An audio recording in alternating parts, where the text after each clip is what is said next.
Well, suddenly it's fall, so I'm gonna make some pecan pie truffles. I don't really care too much about pecan pie, but I saw this recipe and it seemed kind of interesting, and plus it has bourbon in it, so I'm sold.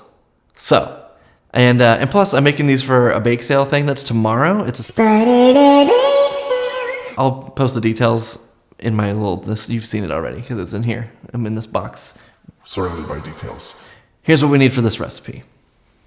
So what I started with was 2.5 cups of chopped pecans and 8 whole graham crackers. So the recipe actually calls for a cup of graham cracker crumbs and finely chopped pecans. So I ended up just throwing everything into a blender because I didn't want any like rogue big pieces of pecans in these things. So I just tried to make everything into a powder. And then I realized later that I was supposed to toast the pecans, and I totally did not do that. So if you end up doing this, you should just toast the pecans first. It's not a big deal. So once you've got your pecans and your graham cracker crumbs, you're gonna add a half a teaspoon of salt, 1 cup of dark brown sugar, get everything kind of blended together, and then you'll add your wet ingredients, a 1/4 cup of bourbon, 2 tablespoons of maple syrup, a teaspoon of vanilla, and just get everything really nice and combined. Get your hands in there, smash it all together. You want it to turn into one sort of cohesive brown blob. So once you've got everything combined really well, you're gonna scoop it up and turn it into little like walnut-sized balls. And lay those out on a cookie sheet or on a plate or whatever, because once you get those guys all together, you're gonna throw it in the freezer for 2 hours. When you're getting kind of near the end of that time, you start making your chocolate. You need 7 ounces of dark chocolate, and I did the double broiler method, so it's where you have like a small saucepan with simmering water in it, and then you take a stainless steel bowl and put that on top, and then you drop your chocolate down in there and just kind of keep stirring it, and that gets it like nice and evenly melted. From what I've read, so like you're supposed to temper chocolate if you're going to be coating something with it, which I think helps it turn into a hard shell.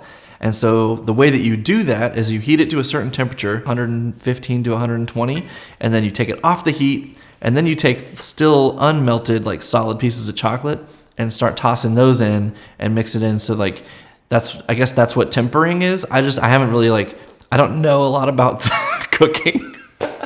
So then you get your balls out of the freezer and you'll coat them all in this chocolate and lay them out, and then it hardens. And that's pretty much the whole thing. They're done. It hardens. Now to find out if pretty much the whole thing.